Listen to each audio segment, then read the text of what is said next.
Bonjour les amis, bonjour à tout le monde. Bienvenue sur Nouveau Départ avec Maman Sorel. Je suis très heureuse de vous retrouver encore dans le cadre de ce programme. Vous le savez, Nouveau Départ, c'est votre émission qui vous donne des astuces, qui vous donne des clés, qui vous donne des conseils pour avoir de nouvelles idées, pour alors prendre de nouvelles initiatives par rapport à vos différents projets dans votre vie sociale, dans votre vie familiale, dans votre vie professionnelle, sentimentale et bien d'autres. Parce que je sais ô combien ce n'est pas souvent évident de pouvoir faire un parcours sans faute, on va dire ça comme ça. Sur le chemin, on va avoir des épreuves, on va avoir des moments de tristesse et tout qui sont censés en temps réel nous affaiblir et tout. Donc à travers ce programme, c'est pour vous donner des clés pour que vous trouviez ou alors pour que vous preniez vos épreuves, vos difficultés comme des opportunités, comme des nouvelles façons de voir les choses, comme des nouvelles façons de prendre un nouveau départ en fait, de redécoller, de redémarrer pour pouvoir donner la meilleure version de vous-même, votre plein potentiel, la meilleure version que vous soyez pour vraiment le plus important, que Dieu soit fier de vous, celui qui vous a créé soit fier de vous, mais aussi que vous soyez une personne qui impacte, qui sert d'exemple, qui sert d'appui et surtout de modèle pour votre entourage, pour votre famille, dans votre foyer, dans votre milieu scolaire, dans votre milieu académique, dans votre milieu professionnel et bien d'autres. Donc, merci de prendre encore part à ce rendez-vous. Et aujourd'hui, on va parler de la communication encore. C'est vrai, nous avions déjà amorcé cette première partie dans une vidéo. Vous qui n'avez pas regardé, vous pouvez regarder dans la chaîne, vous allez voir la vidéo qu'on avait déjà tournée sur la communication. Là-bas, il était question de savoir ce que c'était communiquer, toutes les différentes façons de communiquer. Donc, aujourd'hui, nous allons accentuer nos échanges sur les 10 principales clés, les 10 astuces qui vont vous aider à bien communiquer. Ici, je déballe tout et je vous donne comme ça les astuces qui m'ont aidé personnellement, des méthodes que j'ai eu à tirer grâce à mes expériences, grâce également aux difficultés que j'ai rencontrées et comment est-ce que j'ai fait pour pallier à ces différentes difficultés-là. Donc, si vous, particulièrement, vous avez des problèmes de communication, vous avez des problèmes pour émettre vos idées, vous avez des problèmes pour vous faire entendre, vous avez des problèmes pour... Comme vous ne savez pas comment vous pouvez faire, vous devez vous comporter face à certaines critiques. Lorsque, par exemple, même sur les réseaux sociaux, même dans la famille, dans votre entourage, on vous donne des paroles négatives, on vous donne des critiques et tout. Vous ne savez même pas parfois comment réagir. Est-ce qu'il faut aller violemment? Est-ce qu'il faut se taire? Est-ce qu'il faut?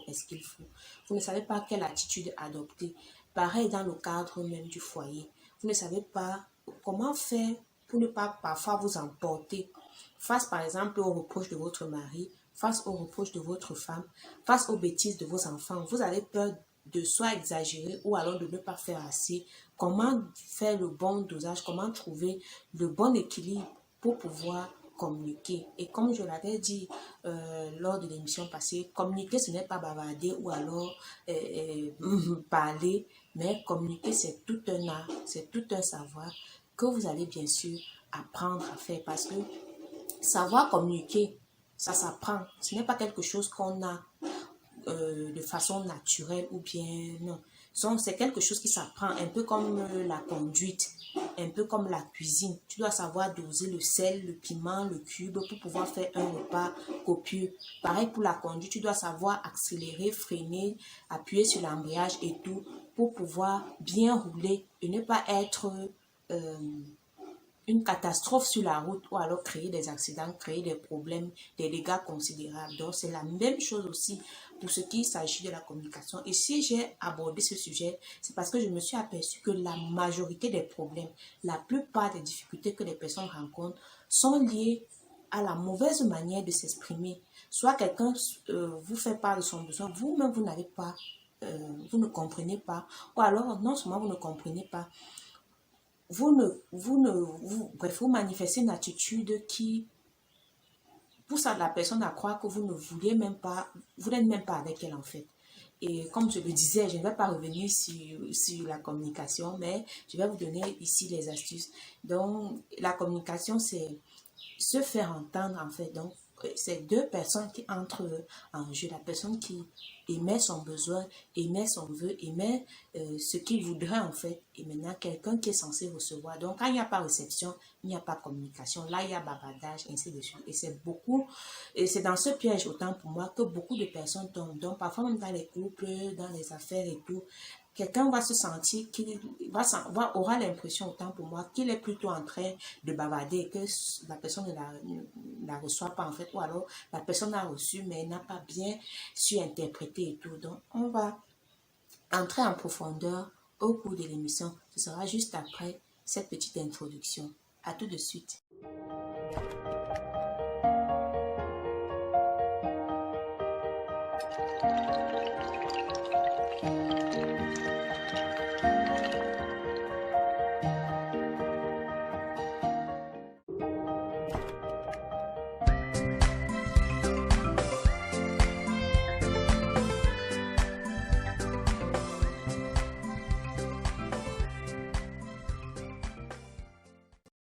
Alors, pour comprendre ce qu'il faut faire pour pouvoir bien communiquer, il faudrait d'abord savoir même le nœud du problème. Donc, je vais repartir mes explications en deux grandes parties. Premièrement, je vais d'abord vous faire comprendre un peu ce qui cause le problème, parce que quand tu ne connais même pas ce de quoi tu souffres, ce sera difficile même d'avoir le traitement ou le médicament approprié à ton mal. Donc, il sera d'abord question de bien expliquer tout ce qui a comme difficulté dans nos communications, tout ce qui fait problème, tout ce qui fait blocage dans notre façon de communiquer avec les autres et qui fait en sorte qu'on a des problèmes au foyer, au service et tout, et tout, et tout. Donc, c'est déjà ça le premier point. Et le second point sera de savoir, bref, ces différentes astuces-là, le médicament maintenant. Et bien évidemment, par la suite, on va conclure, on va se séparer. Je ne veux pas que la vidéo soit très longue, bien évidemment. Donc, si vous avez déjà face à vos problèmes de communication, essayez de lire des bouquins dessus, rencontrer des conseillers, des psychologues, des coachs, des guides spirituels et tout. Et vous voyez toujours que le problème persiste, qu'il y a quelque chose que vous trouvez que peut-être c'est trop théorique. Rassurez-vous, à travers ces astuces que je vais vous donner, vous allez vraiment avoir une nouvelle étincelle dans les yeux, vous voir les choses différemment et surtout prendre de nouvelles initiatives, prendre un nouveau départ dans votre démarche de communication. Alors, comment, quelle est la source, même je vais dire ça comme ça, quelle est la source, quels sont les différents problèmes dans notre communication. Et ici, je vais déjà aborder le premier point qui est celui de notre caractère. Et je vais prendre ici le côté égo. Le côté égo. Donc, il s'agit ici des personnes qui, face à leur égo, face à leur orgueil, face à leur réputation, face à leur statut social et tout, ont cette habitude ou alors cette tendance naturelle à tout faire pour se défendre, pour se justifier, pour voir les autres comme étant le problème en fait. Toujours tirer sur les autres, casser les autres, frustrer les autres, décourager les autres. Parce que dans l'esprit de ce genre de personnes, en fait, la meilleure attaque, c'est la défense, en fait. Donc, pour se défendre, il faudrait qu'elles attaquent les autres. C'est tel le problème. Que ce soit dans la société, dans une entreprise, là où la personne travaille, le problème, c'est la crise, c'est le patron, ce sont les mauvais employés, c'est les mauvais collègues, ce sont les autres, en fait. Toujours les autres. Pareil dans le foyer, c'est si mon épouse était comme ça, si mon mari était comme ça, si mes enfants étaient comme ça, si ma famille était comme si j'avais pas reçu telle éducation, si je n'avais pas été rejetée, si j'avais fait les bonnes études, si j'avais. Donc, c'est toujours les autres le problème. Et la particularité de ce genre de caractère, de ce genre de comportement, c'est quoi? C'est que cette personne aurait un peu des tendances de manipulation et aussi des tendances à utiliser des langages très durs des langages très difficiles parce qu'elles ont leur orgueil. Pour elles, quand leur orgueil est attaqué ou leur ego est attaqué, non, il faut tout faire d'abord pour se défendre, pour brouiller les pistes en fait, pour que leur ego soit toujours au top en fait. Quitte à casser, rabaisser, descendre les autres, frustrer les autres. Et ils vont passer par des insultes, par des mots violents, par des attitudes irrespectueuses, méprisantes et tout. Donc, ce seront des personnes qui ont la bouche, l'aisance en fait à rabaisser les autres, à dire du mal des autres, ainsi de suite. Ça, ce sont des personnes qui ont un ego surdimensionné en fait. Donc, rabaisser les autres pour exister.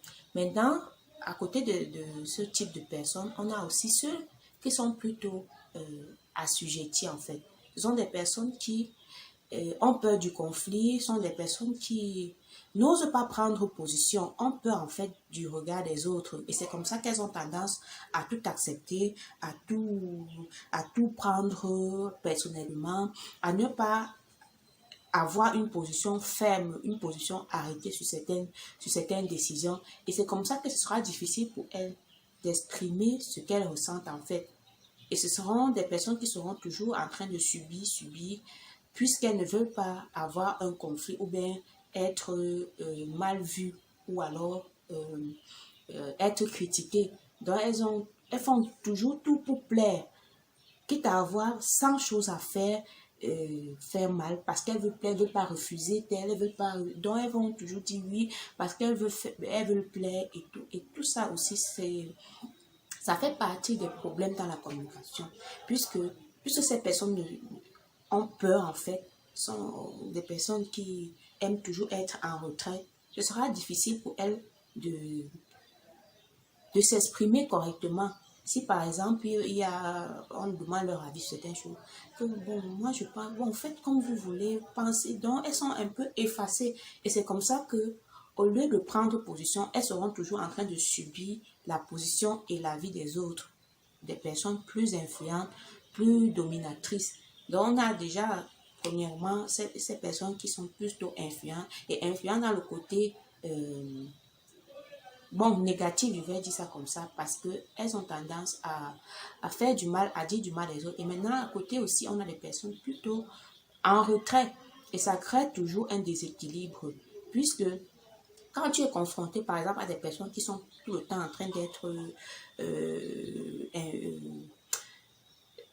en train de parler avec autorité, d'être tout le temps dans le choc, dans les problèmes et tout, qui aiment le conflit et tout, ce sera difficile, par exemple, en entreprise, quand tu es confronté à de telles personnes, de communiquer, puisque lorsque une personne va communiquer, généralement, elles ne vont pas écouter parce qu'il faut que ce soit leur position d'abord qui prime.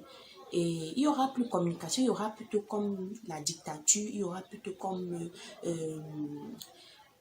comment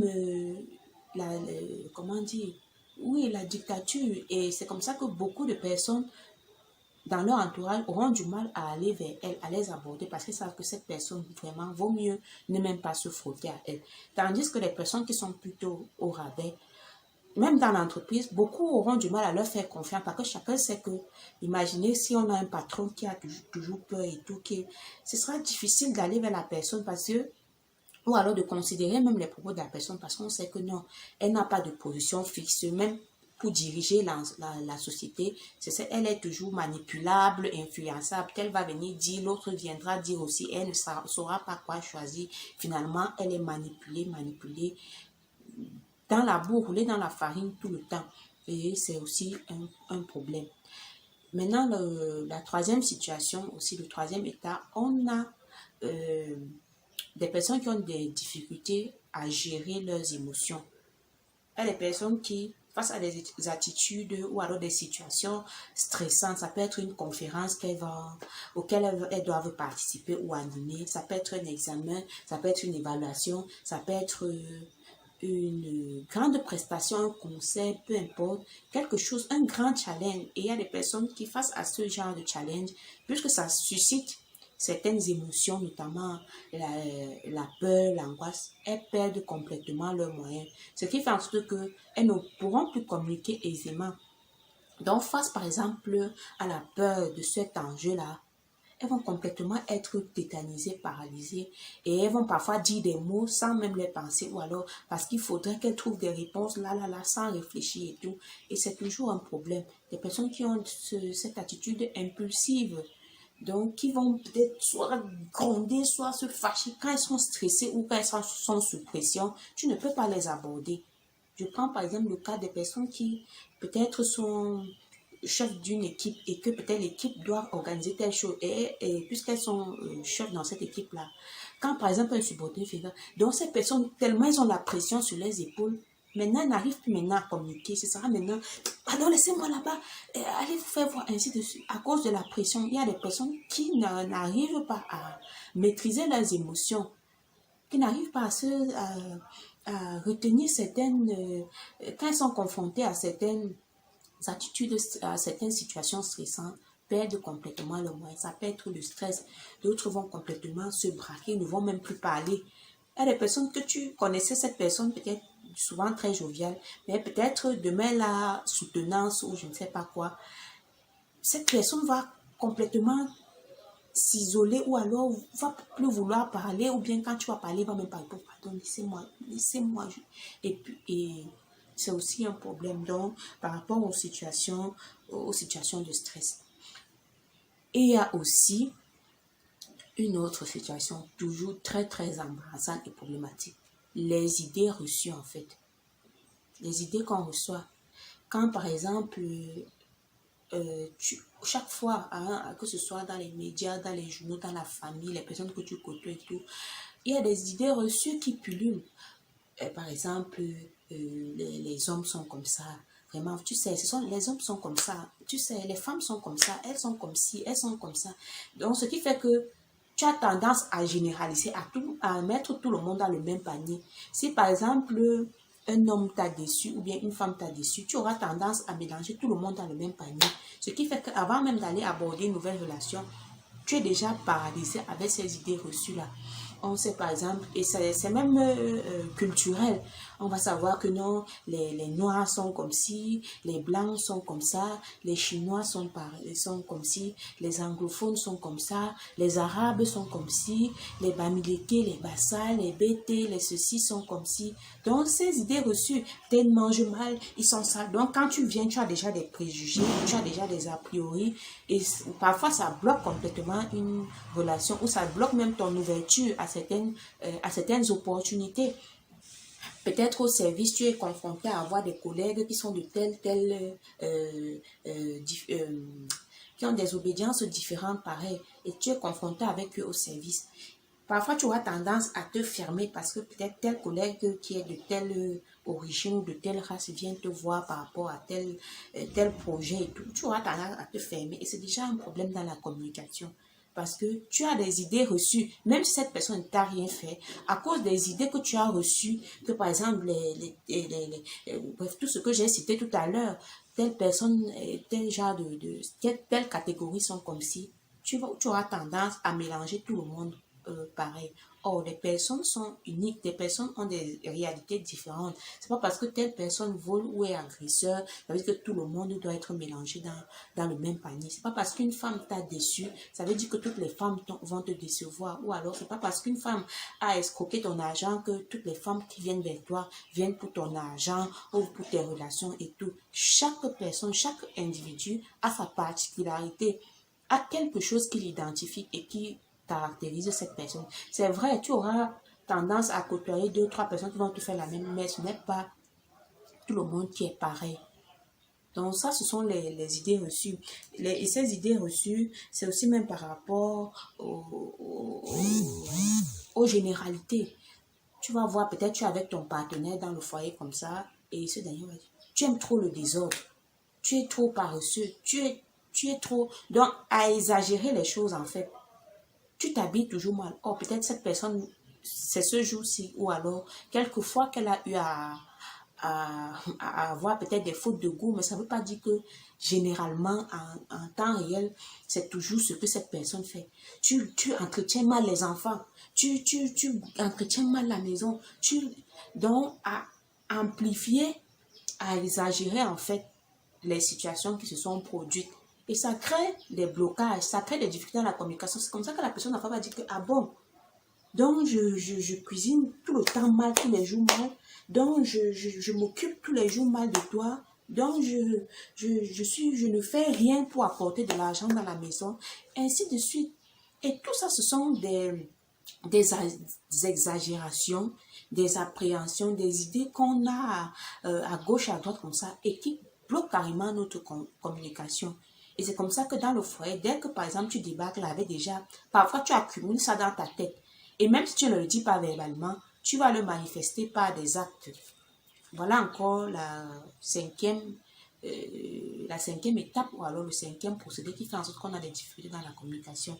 Il y a des choses, il y a des mauvaises communications non verbales. Comme on avait vu dans l'émission précédente par rapport à la communication, qui est la communication verbale, paraverbale et non verbale.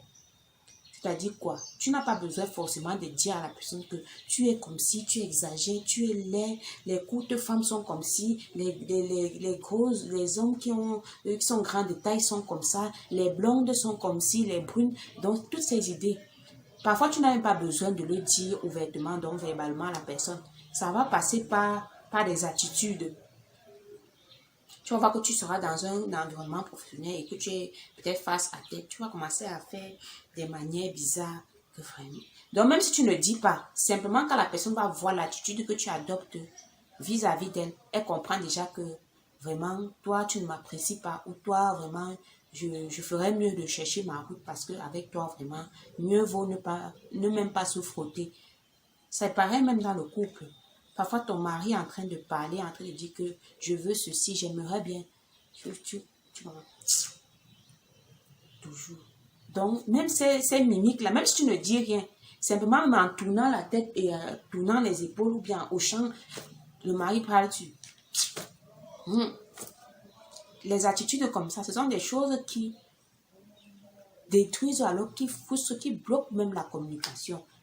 Et nous, bref, les femmes, on a, même les hommes aussi, je ne veux pas tirer, je tire sur tout le monde en fait, il est question de changer. Parfois, tu poses des actes, tu ne sais même pas que c'est mauvais ou alors que tu fais mal. Donc, même le simple fait de piaffer, de hocher la tête, de faire même certaines actions, fiche-moi le camp, aka. La personne part, même le regard, la manière de regarder que tu regardes la personne des pieds à la tête. C'est déjà une attitude de mépris, d'insolence et tout. Même si tu ne le dis pas, imagine tu as un comportement comme ça devant ton patron. Il te parle par rapport au dossier. Tu le regardes comme ça. Tu n'as rien dit, mais cette attitude est en train de démontrer ce que tu ressens à l'intérieur. C'est-à-dire, si tu pouvais même trouver le poison de la personne et donner, vraiment tu allais donner. Parce que à l'intérieur de toi, ça bouillonne, ça a envie de tout casser, ça a envie de tout détruire. C'est pareil même dans les foyers. Parfois, le mari ne te dit même pas, mais la façon qu'il te regarde, toi-même, tu sais que vraiment, ou l'attitude qu'il pose, donc, ça frustre, ça casse complètement la communication et ça bloque même la communication.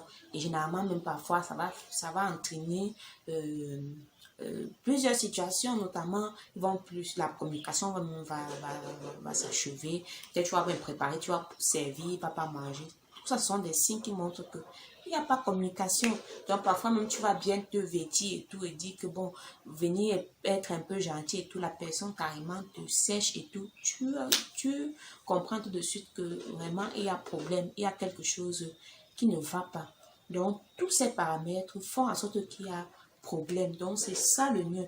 Donc, essaie aussi, toi, à ton niveau, de voir un peu, de réfléchir par rapport à ton comportement. Quel genre de comportement est-ce que tu adoptes? Est-ce que tu es quelqu'un qui a, face à la critique ou à des reproches, tu as tendance à répondre vite? Même si tu n'as même pas réfléchi, beaucoup se retrouvent en train d'insulter leur partenaire ou de dire une bêtise, une grossièreté, sans avoir même réfléchi. Après, va dire vraiment une excuse, je ne pensais même pas. Tout simplement parce que c'est comme un réflexe. Dès qu'il y a attaque, il faut se défendre. Donc, tu sors directement ta cagoule, tu sors directement ton gilet par balle pour bloquer la balle parce que tu vois le reproche, tu vois la critique que la personne peut te faire comme étant une arme, comme étant un moyen de te combattre directement. Il faut que tu répondes, tu ripostes en fait. Donc, tu préfères attaquer, donc attaque contre attaque, ainsi de suite. Ça devient problématique. Donc, essaye un peu de voir, est-ce que tu es ce genre de personne ou alors tu es plutôt le genre de personne qui avale tout. On t'attaque, on te donne des coups, on te fait tout et tout et tout. Tu es toujours en train de supporter, subir jusqu'au jour où peut-être tu vas faire une crise d'AVC ou une crise de nerfs, tu vas exploser. Et tout le monde va dire, mais cette personne qui est généralement calme ici, comment est-ce qu'elle peut exploser de cette façon-là? Parce que tu as accumulé, tu as plié le doigt, plié, jusqu'à ce que la coupe a déjà débordé. Donc, tu es peut-être dans les excès comme pas assez. Il faut trouver le bon équilibre parce que tout est une question d'équilibre, de juste dosage. Pour reprendre toujours l'exemple de la conduite, pour conduire, il faut savoir quand appuyer sur l'accélérateur fort, quand diminuer la vitesse, ainsi de suite, pour bien rouler normalement. Donc, c'est pareil avec les êtres humains. Et je crois qu'à travers les méthodes que je vais vous donner tout de suite, vous allez vraiment essayer de corriger et de revoir beaucoup d'attitudes qui étaient plutôt néfastes et toxiques pour votre vie, pour vos relations et pour votre communication. Et ça me fait penser aussi à un point très important, des personnes qui, face à certains clients difficiles, parce que au quotidien, on a appelé à trouver toute catégorie de personnes. Que ce soit au téléphone, tu peux être quelqu'un qui a même peur du téléphone parce que il y a des clients difficiles ou alors des partenaires difficiles. Tu ne sais même pas comment réagir devant avec cette personne-là. Elle est très compliquée, en train de se plaindre, en train de dire comment ton entreprise n'est pas bon, comment tes produits sont nuls, et ainsi de suite. Comment tu vas réagir face à des personnes comme ça, face à des haters, face à toutes ces personnes qui ne voient jamais tes efforts, ne voient jamais que tu fais tout pour donner le meilleur de toi. Donc, je vais vous donner ça dans la deuxième partie qui sont les différentes clés pour pouvoir avoir une bonne communication.